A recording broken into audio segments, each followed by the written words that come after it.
London Gatwick விமான நிலையத்திலிருந்து Glasgow விமான நிலையத்திற்கு பறந்த ஈசிஜெட் நிறுவனத்தின் விமானத்தில் திடீரென அவசர நிலை பிரகடனப்படுத்தப்பட்டுள்ளது. திங்கட்கிழமை காலை சுமார் 9 மணியளவில் நிகழ்ந்த இச்சம்பவத்தில் விமானத்தில் பயணம் செய்த பயணி ஒருவருக்கு கடுமையான அவசர மருத்துவ உதவி தேவைப்பட்டுள்ளது. ஈசிஜெட் நிறுவனத்திற்கு சொந்தமான EZY861 எண் கொண்ட ஏர்பஸ் A319 ரக விமானத்திலேயே இந்த மருத்துவ அவசர நிலை ஏற்பட்டுள்ளது. விமானம் கிளாஸ்கோ விமான நிலையத்தில் தரையிறங்குவதற்கு சரியாக 5 நிமிடங்களுக்கு முன்பு விமானி ஸ்குவாட் 7700 என்ற அவசர குறியீட்டை அனுப்பியுள்ளார். விமானங்களில் அவசர நிலைகள் ஏற்படும் போது மட்டுமே பயன்படுத்தப்படும் இந்த குறியீடு வான்வழி போக்குவரத்து கட்டுப்பாட்டு அறைக்கு உடனடி எச்சரிக்கையை வழங்கும் சக்தி கொண்டது.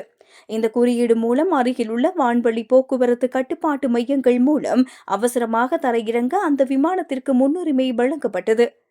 இதனைத் தொடர்ந்து கிளாஸ்கோ விமான நிலையத்தில் விமானம் பத்திரமாக தரையிறங்கியதும் அங்கு தயாராக இருந்த மருத்துவ குழுவினர் மற்றும் துணை மருத்துவ பணியாளர்கள் உடனடியாக பயணியை கவனித்தனர். பயணிகள் மற்றும் ஊழியர்களின் பாதுகாப்பே தங்களது முதல் மற்றும் உயர்ந்த முன்னுரிமை என்று ஈசிஜெட் நிறுவனத்தின் செய்தி தொடர்பாளர் இதன்போது உறுதிப்படுத்தியுள்ளார்.